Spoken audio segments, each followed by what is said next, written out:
Welcome back dears. ഇന്ന് നമ്മളെ പുതിയൊരു ടോപ്പിക് ക്യാഷ് ഫ്ലോ സ്റ്റേറ്റ്മെന്റ്. എസ്സേക്ക് ചോദിക്കാൻ വളരെ സാധ്യതയുള്ള ഒരു ടോപ്പിക്കാണ് ക്യാഷ് ഫ്ലോ സ്റ്റേറ്റ്മെന്റ്.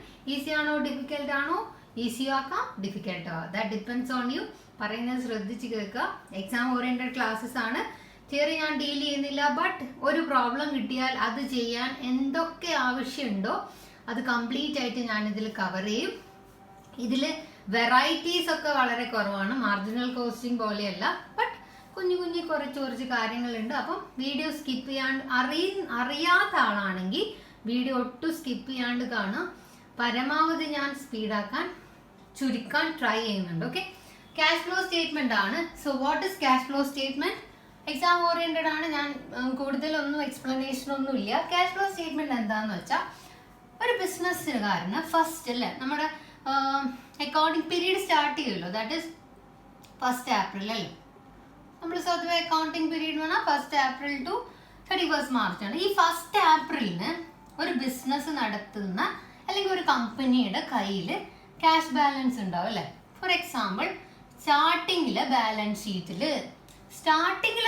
ഷീറ്റ് എടുത്ത് നോക്കിയപ്പോൾ ക്യാഷിന്റെ ബാലൻസ് കാണാൻ ഞാൻ ബാലൻസ് ഷീറ്റ് എടുത്ത് നോക്കിയപ്പോൾ അവിടെ ക്യാഷിന് 5000 രൂപ ബാലൻസ് കാണിക്കുന്നു. ഓക്കെ, ആൻഡ് ഇയർ എൻഡിൽ ഞാൻ 31st March നമ്മൾ വീണ്ടും ആരെ പ്രിപ്പയർ ചെയ്തു? ബാലൻസ് ഷീറ്റ് പ്രിപ്പയർ ചെയ്ത് അവിടെ ഞാൻ ക്യാഷ് എടുത്ത് നോക്കിയപ്പം അവിടെ 15000 കാണിക്കുന്നു. Okay, so what is cash flow statement? ഇത് രണ്ടും എങ്ങനെ ഈ 5000 15000 ആയി? ഇതിന്റെ ഇടയിൽ എത്ര ക്യാഷ് ബിസിനസ്സിലോട്ട് വന്നു, എത്ര ക്യാഷ് ബിസിനസ്സിൽ നിന്ന് പോയി? ദാറ്റ് മീൻസ് ക്യാഷിന്റെ ഇൻഫ്ലോവും ഔട്ട്ഫ്ലോവും നമ്മൾ ഏതിൽ മാർക്ക് ചെയ്യണം? ക്യാഷ് ഫ്ലോ സ്റ്റേറ്റ്മെന്റിൽ മാർക്ക് ചെയ്യണം. എന്നിട്ടോ ഈ സ്റ്റാർട്ടിങ്ങിലെ ബാലൻസ് എങ്ങനെ ഈ 15000 ആയി എന്ന് നമ്മൾ അനലൈസ് ചെയ്യുന്ന സ്റ്റേറ്റ്മെന്റിനെയാണ് നമ്മൾ ക്യാഷ് ഫ്ലോ സ്റ്റേറ്റ്മെന്റ് എന്ന് വിളിക്കുക. ഓക്കെ, അതായത് ബിസിനസ്സിലോട്ട് വന്ന ക്യാഷ്, ബിസിനസ്സിൽ നിന്ന് പോയ ക്യാഷ്. നിങ്ങൾ രാവിലെ വീട്ടിൽ നിന്ന് ഇറങ്ങുമ്പോൾ നിങ്ങളുടെ കയ്യിലൊരു 1000 രൂപ ഉണ്ടെന്ന് വെച്ചോ. നിങ്ങൾ അതിനെ കൊണ്ട് ചായ കുടിച്ചിട്ടുണ്ടാവും, പെട്രോൾ അടിച്ചിട്ടുണ്ടാവും, ഫോൺ റീചാർജ് ചെയ്തിട്ടുണ്ടാവും, ഫ്രണ്ട്സ് കടം വാങ്ങിയിട്ടുണ്ടാവും, അവർ തന്നിട്ടുണ്ടാവും. വീട്ടിൽ തിരിച്ചെത്തിയപ്പം ആ 1000 ചിലപ്പോൾ 200 അല്ലെങ്കിൽ ആ 1000 ചിലപ്പോൾ 2000 അല്ലേ. സോ ആ ഒരു ഡിഫറൻസ് എങ്ങനെ വന്നു? അതാണ് നമ്മളിവിടെ ക്യാഷ് ഫ്ലോ സ്റ്റേറ്റ്മെന്റിലൂടെ അനലൈസ് ചെയ്യുന്നത്. ഓക്കെ, സോ നമ്മളിവിടെ ബിസിനസ് റിലേറ്റഡ് തിങ്സ് പറയും. ഓപ്പണിംഗ് ബാലൻസ് ഷീറ്റിലെ ക്യാഷും ക്ലോസിംഗ് ബാലൻസ് ഷീറ്റിലെ ക്യാഷും തമ്മിൽ എങ്ങനെ ഡിഫറൻസ് വന്നു, ഇതിനിടയിൽ എന്തൊക്കെ inflow of cash and outflow of cash നടന്നു. What is inflow of cash? ബിസിനസിന്റെ ഉള്ളിലേക്ക് വന്നത് ഇൻഫ്ലോ, ഇങ്ങോട്ട് വന്ന ക്യാഷ്, കിട്ടിയ ക്യാഷ്. ഔട്ട്ഫ്ലോ ബിസിനസ്സിൽ നിന്ന് പോയ ക്യാഷ്. സോ ഈ സ്റ്റേറ്റ്മെന്റ് നമ്മൾ ക്യാഷ് ഫ്ലോ സ്റ്റേറ്റ്മെന്റ് എന്ന് വിളിക്കും. ക്യാഷ് ഫ്ലോ സ്റ്റേറ്റ്മെന്റ് പ്രിപ്പയർ ചെയ്യാൻ നമ്മുടെ കയ്യിൽ 2 മെത്തേഡ്സ് ഉണ്ട്. അതാണ് ഡയറക്റ്റ് മെത്തേഡും ഇൻഡയറക്റ്റ് മെത്തേഡും. ഓക്കെ, BBA സിലബസിൽ ഐ തിങ്ക് ഏതോ ഒരു മെത്തേഡ് ഇല്ല എന്ന് അവർ സിലബസ് എടുത്ത് നോക്കുക. BComന് 2 മെത്തേഡും പഠിക്കണം, ഡയറക്റ്റും പഠിക്കണം, ഇൻഡയറക്റ്റും പഠിക്കണം. എനിക്ക് ഉറപ്പില്ല, BBAക്കാര് അവരുടെ സിലബസ് ഒന്ന് എടുത്ത് നോക്കുക. ഓക്കെ, അപ്പൊ ഡയറക്റ്റ് മെത്തേഡും ഇൻഡയറക്റ്റ് മെത്തേഡും. ഓക്കെ, ഈ ഡയറക്റ്റ് മെത്തേഡ് ആയിക്കോട്ടെ ഇൻഡയറക്റ്റ് മെത്തേഡ് ആയിക്കോട്ടെ, നമുക്ക് ബിസിനസ്സിലെ ബിസിനസ്സിൽ കുറെ ആക്ടിവിറ്റീസ് നടക്കുമല്ലോ. ഈ ആക്ടിവിറ്റീസിനെ നമ്മൾ 3 ആയിട്ട് ഡിവൈഡ് ചെയ്യും. ഏത് മെത്തേഡാന്നുള്ളതിന് ഒരു ക്വസ്റ്റ്യനേ ഇല്ല. ഏത് മെത്തേഡ് ആയിക്കോട്ടെ, ബിസിനസ്സിൽ നടക്കുന്ന പ്രവർത്തികളെ നമ്മൾ 3 ആക്ടിവിറ്റീസ് ആയിട്ട് ഡിവൈഡ് ചെയ്യും. ഈ 3 ആക്ടിവിറ്റീസിനെ പറ്റിയിട്ടും നിങ്ങൾക്ക് നല്ലൊരു ധാരണ ഇല്ലെങ്കിൽ നിങ്ങൾക്ക് ക്യാഷ് ഫ്ലോ സ്റ്റേറ്റ്മെന്റ് പഠിക്കാൻ പറ്റില്ല. ഓക്കെ, അപ്പൊ ബിസിനസ്സിൽ നടക്കുന്ന 3 ആക്ടിവിറ്റീസിനെ പറ്റി പറഞ്ഞുകൊണ്ട് നമുക്ക് എന്ത് തുടങ്ങാം? ഈ ഒരു സംഭവം സ്റ്റാർട്ട് ചെയ്യാം. ഓക്കെ, അപ്പൊ ഞാനിവിടെ എഴുതിയിട്ടുണ്ട് 3 ആക്ടിവിറ്റീസിന്റെ പേര്. 1 ഞാൻ ഓപ്പറേറ്റിംഗ് ആക്ടിവിറ്റി എന്ന് എഴുതി, 2 ഞാൻ ഇൻവെസ്റ്റിംഗ് ആക്ടിവിറ്റി എന്ന് എഴുതി, 3 ഞാൻ ഫൈനാൻസിങ് ആക്ടിവിറ്റി എന്ന് എഴുതി. ഓക്കെ അല്ലേ? ഇനി ഓപ്പറേറ്റിംഗ് ആക്ടിവിറ്റി എന്ന് പറഞ്ഞാൽ നിങ്ങൾ എന്നെ ഒന്ന് ആലോചിച്ച് നോക്കി. ബിസിനസ് ഓപ്പറേറ്റ് ചെയ്യുമ്പോൾ, ബിസിനസ് പ്രവർത്തിക്കുമ്പം ഉണ്ടാവുന്ന ആക്ടിവിറ്റി. ദാറ്റ് മീൻസ് ബിസിനസ് സാധാരണ രീതിയിൽ സെയിൽ നടത്തും ഇല്ലേ, പർച്ചേസ് നടത്തും ഇല്ലേ. ഓക്കെ, പിന്നെയോ പർച്ചേസ് നടത്തുമ്പോൾ ഡെറ്റേഴ്സ് ഉണ്ടാവും. ഡെറ്റേഴ്സിന്റെ അടുത്ത് നിന്ന് സെയിൽ നടക്കുമ്പോൾ ഡെറ്റേഴ്സ് ഉണ്ടാവും. ഡെറ്റേഴ്സിന്റെ അടുത്ത് നിന്ന് ക്യാഷ് കിട്ടും. സാധാരണ രീതിയിൽ ബിസിനസ് നടക്കുമ്പം ഉണ്ടാവുന്ന ക്യാഷിന്റെ ഇൻഫ്ലോവും ഔട്ട്ഫ്ലോവും ആണ് ഓപ്പറേറ്റിംഗ് ആക്ടിവിറ്റീസിൽ കാണിക്കുക. ഇതിൽ നിങ്ങൾ പഠിക്കാണ്ട് തന്നെ നിങ്ങൾക്ക് ഓർമ്മ വരിക, ഈ ഓപ്പറേറ്റിംഗ് ആക്ടിവിറ്റീസിന് വേണ്ടിയിട്ട് ഓപ്പറേറ്റിംഗ് ആക്ടിവിറ്റീസ് നമ്മൾ രണ്ടായിട്ട് ഇങ്ങനെ ഡിവൈഡ് ചെയ്യും. ഒന്ന് ഇൻഫ്ലോ, ഇങ്ങോട്ട് വന്നതും ഔട്ട്ഫ്ലോ, അങ്ങോട്ട് പോയതും. ബിസിനസ് നടക്കുമ്പോൾ സെയിൽ എന്തായാലും ഉണ്ടാവുമല്ലോ. അപ്പൊ ക്യാഷിന് ആ സെയിൽ നടത്തിയെങ്കിൽ ക്യാഷ് ഇങ്ങോട്ട് വരുമല്ലോ. അപ്പൊ അത് ഓർമ്മിക്കുക വേണ്ട, ഓപ്പറേറ്റിംഗ് ആക്ടിവിറ്റിയാണ് സെയിൽ. എന്ത് സെയിൽ? Cash sale. ഇവിടെ നമ്മൾ എന്ത് സ്റ്റേറ്റ്മെന്റ് പ്രിപ്പയർ ചെയ്യുന്ന? Cash flow. So we are dealing only with cash വന്നിനോ ക്യാഷ് പോയിനോ അത് മാത്രം നമ്മൾ നോക്കുന്നു. അപ്പൊ ക്യാഷ് സെയിൽ. അപ്പൊ ക്യാഷ് പർച്ചേസോ, അങ്ങോട്ട് പോയി, പൈസ കയ്യിൽ നിന്ന് അങ്ങോട്ട് പോയി, ഇവിടെ എഴുതി. ഇനിയോ ക്യാഷ് റിസീവ് ഫ്രം ഡെറ്റർ, കടത്തിന് വിറ്റ സാധനത്തിന് പൈസ കിട്ടി, അതും നമ്മൾ ഓപ്പറേറ്റിംഗ് ആക്ടിവിറ്റി, നമ്മൾ റെഗുലർ ബിസിനസ് ആക്ടിവിറ്റിന്ന് ഉണ്ടാകുന്ന ഒരു ക്യാഷ് ആണ്. സോ ഞാൻ ഓപ്പറേറ്റിംഗ് ആക്ടിവിറ്റീൻ്റെ അണ്ടറിൽ എഴുതി. ഇനിയോ ഈ ഒരു രണ്ടെണ്ണമാണ് നമ്മൾ കുറച്ച് ഒന്ന് ഓർമ്മയിൽ വെക്കേണ്ട ഒരു സംഭവം. Okay, cash receive from fee, royalty, commission etcetera. Cash ഒന്ന് എല്ലാവരും എൻ്റെ കൂടെ തന്നെ പറഞ്ഞു. Cash receive from fee, royalty, commission etcetera. ഇതും കണ്ടാൽ, ക്വസ്റ്റ്യനിൽ കണ്ടാൽ ഏത് ആക്ടിവിറ്റീസിന്റെ അണ്ടറിൽ എഴുതണം? ക്യാഷ് റിസീവ് ഫ്രം ഓപ്പറേറ്റിംഗ് ആക്ടിവിറ്റീസിന്റെ അണ്ടറിൽ എഴുതണം. സോറി, ഇൻഫ്ലോ ഫ്രം ഓപ്പറേറ്റിംഗ് ആക്ടിവിറ്റീസിന്റെ അണ്ടറിൽ എഴുതണം. പിന്നെ വരുന്നത് റീഫണ്ട് ഓഫ് ഇൻകം ടാക്സ്. ഈ ഒരു ഐറ്റവും നമ്മൾ ഏതിലാണ് കാണുന്നത്? ഓപ്പറേറ്റിംഗ് ആക്ടിവിറ്റീസിന്റെ അണ്ടറിലാണ് കാണുന്നത്. അപ്പൊ നമ്മൾ ഇൻഫ്ലോ എന്ന് പറഞ്ഞു നോക്കിയേ, cash sale, cash receive from debtor, ഇത് രണ്ടും നമുക്ക് ഓക്കെ ആണ്. പിന്നെയോ നമ്മൾ ഫീ, റോയൽറ്റി, കമ്മീഷൻ വഗേര വഗേര എന്തെങ്കിലും ക്യാഷ് കിട്ടിയിട്ടുണ്ടെങ്കിൽ, പിന്നെയോ റീഫണ്ട് ഓഫ് ടാക്സ്, നമ്മൾ അടച്ച ടാക്സ് തിരിച്ചു കിട്ടിയാൽ പൈസ വരുന്നു. So inflow. So this are the operating ആക്ടിവിറ്റീസിലെ ഇൻഫ്ലോ. നമ്മൾ പഠിച്ചുകൊണ്ടിരിക്കുന്നത് ക്യാഷ് ഫ്ലോ സ്റ്റേറ്റ്മെന്റ് രണ്ട് മെത്തേഡിൽ ചെയ്യണം. ഏത് മെത്തേഡ് ആയിക്കോട്ടെ, നമുക്ക് ഈ മൂന്ന് ആക്ടിവിറ്റീസിൽ ഇൻഫ്ലോവും ഔട്ട്ഫ്ലോവും അറിഞ്ഞിരിക്കണം. സോ നമ്മളിപ്പം ഓപ്പറേറ്റിംഗ് ആക്ടിവിറ്റീസിന്റെ ഇൻഫ്ലോ പറഞ്ഞു. ഇനി ഓപ്പറേറ്റിംഗ് ആക്ടിവിറ്റീസിന്റെ ഔട്ട്ഫ്ലോയിൽ സെയിൽ ഇവിടെയാണെങ്കിൽ purchase, cash receive from debtor, അപ്പൊ ക്രെഡിറ്ററിന് കൊടുത്ത പൈസയോ ഇവിടെ വരും, cash payment to supplier or creditor. Okay, പിന്നെ ഇത് ബിസിനസ് നടക്കുമ്പോൾ വേജ് കൊടുക്കണം, സാലറി കൊടുക്കണം, അഡ്വർടൈസ്മെന്റ് എക്സ്പെൻസ്, അങ്ങനെ എന്തായിക്കോട്ടെ ബിസിനസ് നടക്കുമ്പോൾ ഉണ്ടാകുന്ന പേയ്മെന്റ്. ഓക്കെ, നമ്മൾ കോമൺ എക്സാമ്പിൾ വേജും സാലറിയും. ഓപ്പറേറ്റിംഗ് ആക്ടിവിറ്റി ഔട്ട്ഫ്ലോ അല്ലേ, വേജ് കൊടുക്കുമ്പോൾ ബിസിനസ്സിന് ക്യാഷ് പോകും, അവിടെ എഴുതണം. പിന്നെ നമ്മൾ ടാക്സ് തിരിച്ചു കിട്ടുമ്പോൾ ഇവിടെയാണെങ്കിൽ ക്യാഷ് കൊടുക്കുമ്പോൾ, അതായത് സോറി ടാക്സ് പേ ചെയ്യുമ്പോൾ വല്ല ടാക്സോ ഡ്യൂട്ടിയോ എന്തേലും പേ ചെയ്തിട്ടുണ്ട്, അത് എവിടെ വരും? ഓപ്പറേറ്റിംഗ് ആക്ടിവിറ്റീസിൽ ഔട്ട്ഫ്ലോയിൽ വരും. അപ്പൊ എല്ലാവരും ആ ഒരു സാധനം വീഡിയോ പോസ് ചെയ്യുക. ഓപ്പറേറ്റിംഗ് ആക്ടിവിറ്റീസിൽ വരുന്ന ഇൻഫ്ലോ, ഇങ്ങോട്ട് കിട്ടുന്ന ക്യാഷും ഔട്ട്ഫ്ലോ അങ്ങോട്ട് പോകുന്ന ക്യാഷും നന്നായിട്ടൊന്ന് മനസ്സിൽ ഓർമ്മിച്ച് വെക്കുക. പോസ് പ്രസ് ചെയ്തോളൂ, ഓർമ്മിച്ചോളൂ. Now I'm moving on to the next one, investing activities. Operating okay നമ്മൾ പഠിച്ചു. ഇനി investing activities. Okay, investing activities എന്ന് പറയുമ്പോൾ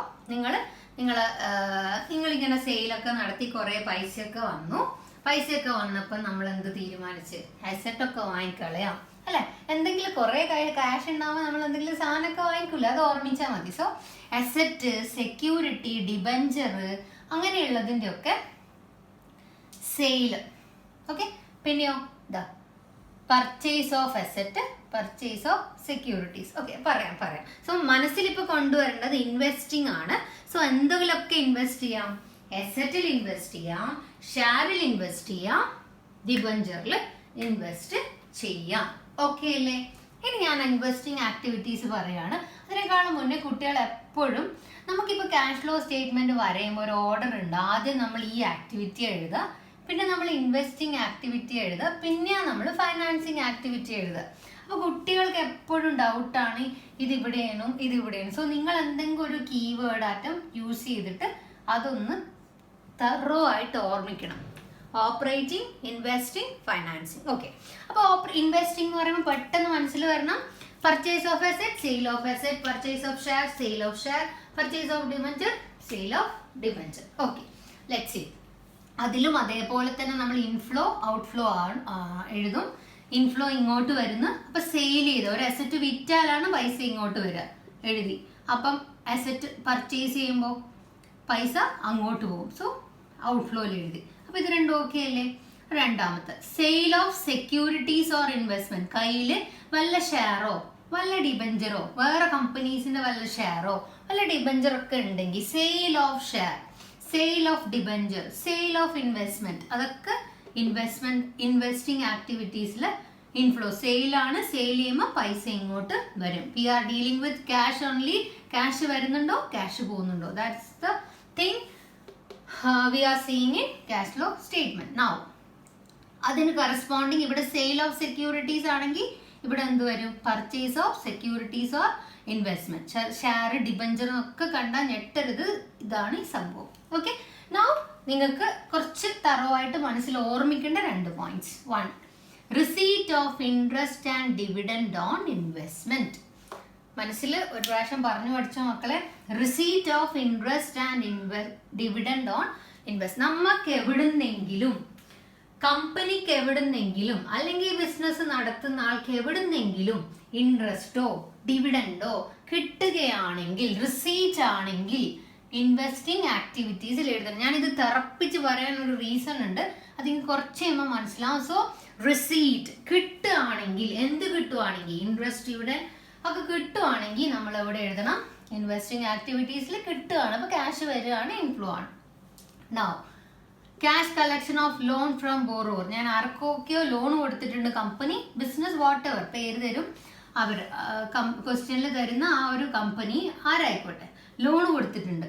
ലോൺ കൊടുത്തിട്ടുണ്ടെങ്കിൽ ലോണിന് ക്യാഷ് തിരിച്ചു പിടിക്കുവാണെങ്കിൽ അത് ഇവിടെ എഴുതണം.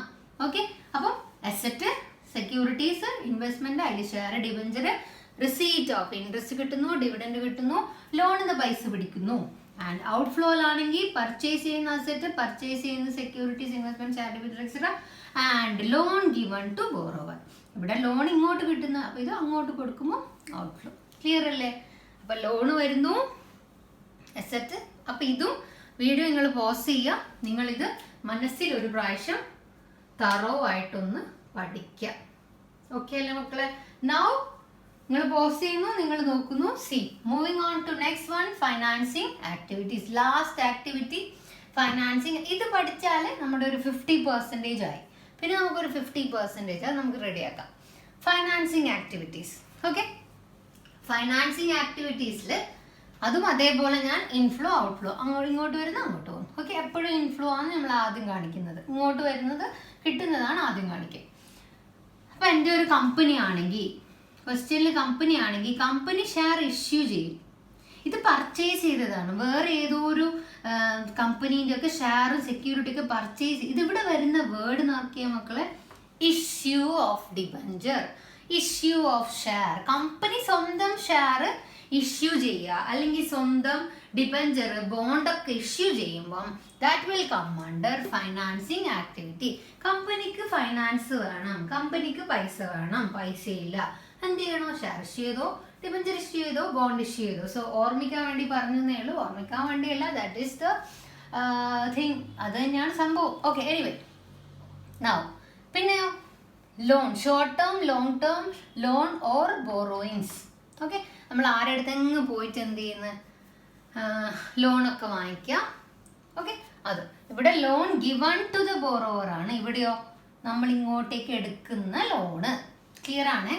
ശ്രദ്ധിക്കണം, മാറുന്നുണ്ട്. അതുകൊണ്ടാണ് ഞാനിത് ഇവിടെ വീണ്ടും പറഞ്ഞത്. ഇവിടെ എന്താണോ ഇവിടെ എന്താണോ എന്ന് ഓർമ്മിച്ചെടുക്കണം. Okay, this is loan from, നമ്മൾ വാങ്ങിക്കുന്നത് ഷോർട്ട് ടേം ആയിക്കോട്ടെ ലോങ് ടേം ആയിക്കോട്ടെ, ഇൻഫ്ലോയിൽ ഫൈനാൻസിങ്ങിൽ എഴുതണം. ഇനി ഔട്ട്ഫ്ലോ, ഈ ഷെയർ ഇവിടെ ഇഷ്യൂ ചെയ്ത ഷെയർ, ഡിബഞ്ചർ ഒക്കെ റിഡീം ചെയ്യാൻ പോവാണ്. റിഡീം, ഇവിടെ ഇക്വിറ്റി ഷെയർ ആയിരിക്കില്ല, പ്രിഫറൻസ് ഷെയർ ആയിരിക്കും റിഡീം വരിക.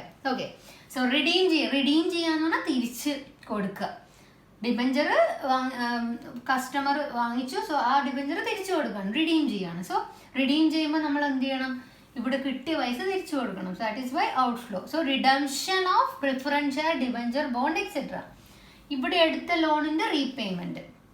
ഓക്കെ, ഇവിടെ എടുത്ത ലോണിന്റെ repayment of loan. Okay, now ഇവിടെ ഞാൻ പ്രത്യേകം പറഞ്ഞു receipt of interest, dividend etcetera. Okay, but ഇതിന്റെ പേയ്മെന്റ് ഇവിടെ ഇല്ല. നിങ്ങളൊന്ന് നോക്കിയേ, ഇതിന്റെ ഔട്ട്ഫ്ലോയില് payment of interest and dividend on investment ഇല്ല. ബട്ട് അത് എവിടെയുള്ളത് നോക്കിയേ, ഇവിടെ. ഓക്കെ, സോ ഒരിക്കലും തെറ്റിപ്പോകരുത്.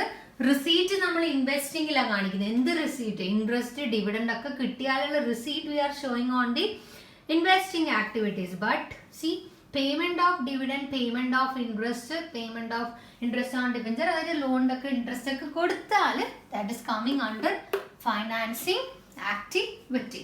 വീഡിയോ പോസ് ചെയ്യുക. ഫൈനാൻസിങ് ആക്ടിവിറ്റിയും കൂടെ നിങ്ങളൊന്ന് മനസ്സിലാ. ബുക്ക് ഉണ്ടെങ്കിൽ ബുക്കിലൊക്കെ നോക്കി ഞാൻ പറഞ്ഞതൊക്കെ ശരിയല്ലേ എന്ന് നോക്കിക്കാളാം. ശരിയല്ലെങ്കിൽ കമൻറ്റ് ചെയ്യണേ. Okay okay okay. ഇനി ഞാനിവിടെ വേറൊരു കുറച്ചൊരു കാര്യം കൂടെ ഇതിൻ്റെ കൂടെ, ഇത് തന്നെ സംഭവം, ബട്ട് ഞാൻ ഇതിൽ കൂടെ ഒരു ഇച്ചിരി തിങ്സ് ആഡ് ചെയ്യാൻ പോവാണ്. ആഡിങ് അല്ല, സി നോക്കൂ. ഓക്കെ, ഇതിൽ ഞാൻ സ്റ്റാർ മാർക്ക് ചെയ്ത കുറച്ച് സാധനം കാണാം. ഇതിന് ഞാനൊരു സ്റ്റാർ ഇട്ടിട്ടുണ്ട്, ഇതിന് ഞാനൊരു സ്റ്റാർ ഇട്ടിട്ടുണ്ട്, ഇതിന് ഞാനൊരു സ്റ്റാർ ഇട്ടിട്ടുണ്ട്, ഇതിനിട്ടിട്ടുണ്ട്, ഇതിനിട്ടിട്ടുണ്ട് ഇല്ലേ? സ്റ്റാർ ഇട്ട സാധനം മാത്രം നോക്കിയേ. സ്റ്റാർ ഇട്ടിരിക്കുന്നത് 1 is cash sale of securities or investment, receipt of interest and dividend on investment, cash payment for the purchase of asset. No, ഇവിടെയാണ് കേട്ടോ. I'm so sorry. ഇവിടെയാണ് വേണ്ടത്. Cash purchase of securities, cash purchase of securities or investment, payment of dividend, payment of interest on debenture and loan. അതൊക്കെ ഞാൻ ഇട്ടിട്ടുണ്ടല്ലോ, star ഇട്ടിട്ടുണ്ടല്ലോ. Okay, ശ്രദ്ധിച്ചു കേട്ടോ മക്കളെ. നമ്മൾക്ക് ക്വസ്റ്റ്യനിൽ തന്നിരിക്കുന്ന ഫേം ഒരു ബാങ്കിങ് കമ്പനി ആണെങ്കിൽ, ഓക്കെ, അതായത് ഇൻവെസ്റ്റ്മെന്റുമായിട്ട് റിലേറ്റ് ചെയ്യുന്ന കമ്പനി, ബാങ്കിൽ നമ്മൾ ഇൻവെസ്റ്റ് ചെയ്യുന്നുണ്ട്, ബാങ്കിൽ നിന്ന് നമ്മൾ ലോൺ എടുക്കുന്നുണ്ട്. So these are their operating activities. ഇത് ഇവരുടെ പണിയാണ് അല്ലെ, ഓപ്പറേറ്റിംഗ് ആക്ടിവിറ്റീസ് ആണ്. സോ ബാങ്കിങ് കമ്പനി അല്ലെങ്കിൽ മ്യൂച്വൽ ഫണ്ട് കമ്പനി അല്ലെങ്കിൽ ഏതെങ്കിലും ഒരു ഫൈനാൻസിങ് എന്റർപ്രൈസസിന്റെ കാര്യത്തിൽ ഈ ഞാൻ സ്റ്റാർ ഇട്ട സാധനങ്ങളൊക്കെ എവിടെ വരും? ഓപ്പറേറ്റിംഗ് ആക്ടിവിറ്റീസിന്റെ അണ്ടറിൽ വരും.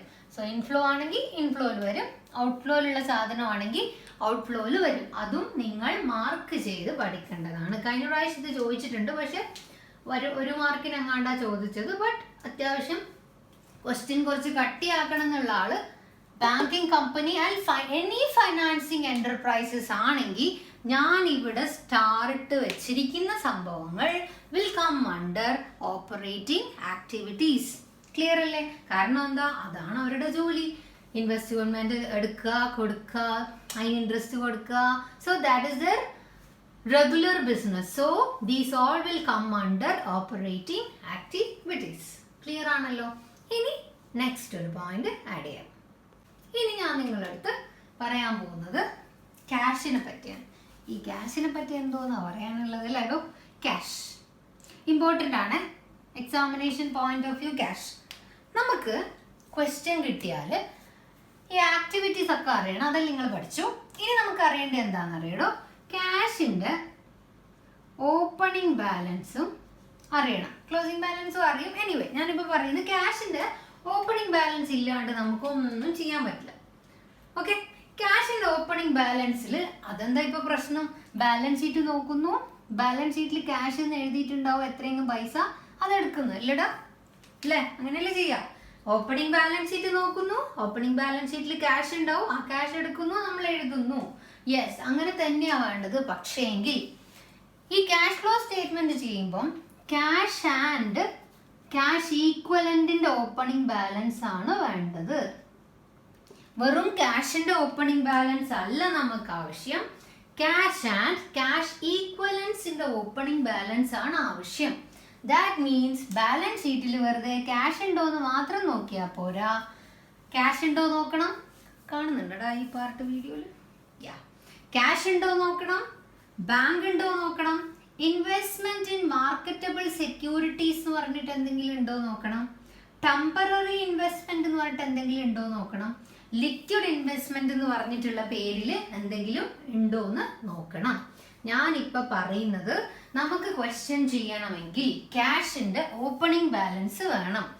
ഓക്കെ, ക്യാഷിന്റെ ഓപ്പണിംഗ് ബാലൻസ് നമുക്ക് എവിടെ കിട്ടും? ബാലൻസ് ഷീറ്റിൽ, ഓപ്പണിംഗ് ബാലൻസ് ഷീറ്റിൽ നോക്കിയാൽ കിട്ടും. പക്ഷേ അവിടെ നോക്കുമ്പം it is not just cash മാത്രം നോക്കിയാൽ പോരാന്നാണ് ഞാൻ പറയുന്നത്. എന്തൊക്കെ നോക്കണം?